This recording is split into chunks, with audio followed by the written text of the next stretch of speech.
Welcome back to the Commercial Real Estate Show. I'm Michael Bull. Today we're talking about crowdfunding. Please welcome my next guest. I have Jilliene Helman and Chuck Taylor. They're both with Realty Mogul, and they're here in Studio One in Atlanta with us today. Thanks for joining us. Thanks for having us. Well, we appreciate it. Well, one thing I'd like you guys to kind of start out with, if you will, is talk to us about the different types of crowdfunding sites and companies, because they're not all the same, right? Yeah, I think crowdfunding in a holistic sense is pooling capital together on the internet. And there's a variety of different ways to think about crowdfunding and who is the crowd, right? When we first started our business, the crowd was mainly private investors, individual investors who were interested in real estate transaction. And we've since opened up to institutional investors. And the ability to bring institutional capital in has allowed us to expand our product scope. So when we first started the business, we did joint venture equity and preferred equity, and we're now also a lender, and we're doing first mortgages. And I think that's very different than a lot of other crowdfunding sites. Some crowdfunding sites just focus on the fix and flip market in residential. Other crowdfunding sites just focus on equity, and I think that combination of debt and equity is what makes realtymogul.com really special. Yeah, and tell us about the differences as well as about how much the crowdfunding company is actually involved. Are some of them more kind of a site and they're not checking out maybe the sponsors as much, and some of them more involved? Yeah, some operate open platforms where any type of investment can be posted on the website. We operate a curated platform. So we are underwriting all of the transactions before they go live on our website, and we're very involved for the life of the transaction. Right, so in some crowdfunding sites, correct me if I'm wrong here, but the investors down the road to be dealing directly with the sponsor, right? And in your situation, no, they're dealing with your firm? Correct. They're dealing with our firm. If it's private individual investors who are going to be buying joint venture equity, they will all go into a single special purpose entity, typically an LLC, and then we will make a single investment with the real estate company or the sponsor on behalf of all of those investors. Okay.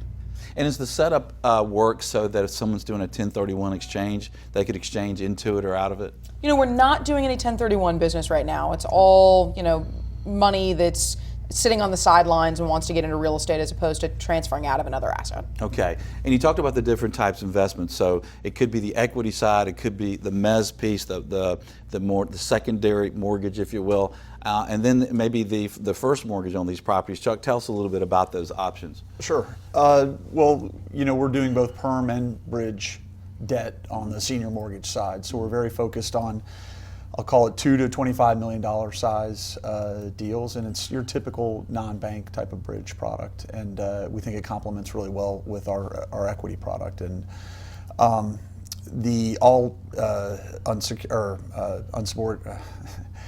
non-recourse debt on that side. We're also doing perm debt, typically a CMBS execution there, and so it's securitized, but it's also non-recourse as well. And that's a $5 to, we'll call it $20 million type of transaction.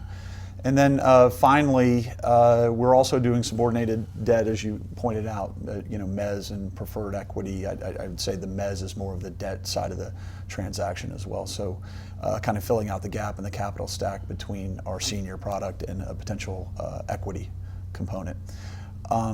And we think the opportunity, kind of getting back to doing the entire capital stack, is pretty important for us. We can do a lot of different things for our clients. And the investors that are coming through realtymogul.com, they're investing in those types of loans.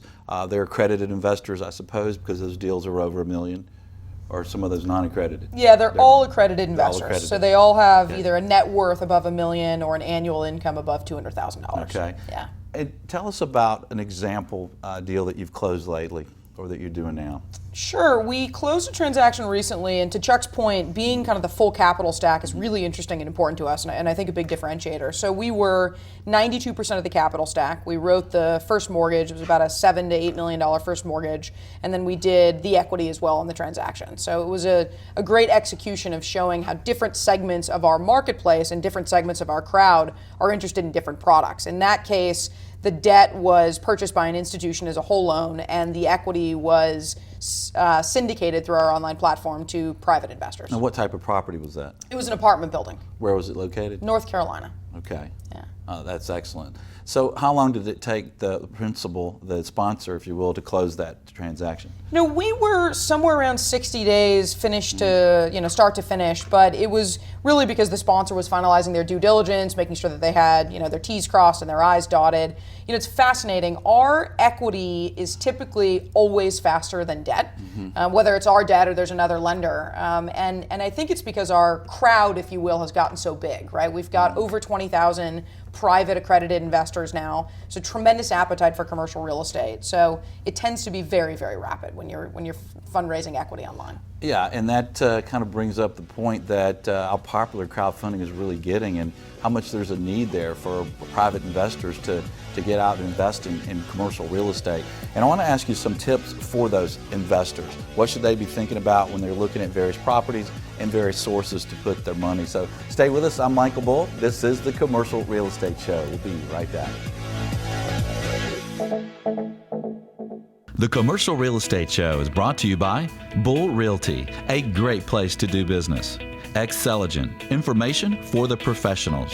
And Commercial Search, properties for sale and lease. To access these companies or for additional videos, podcasts, and articles, visit creshow.com.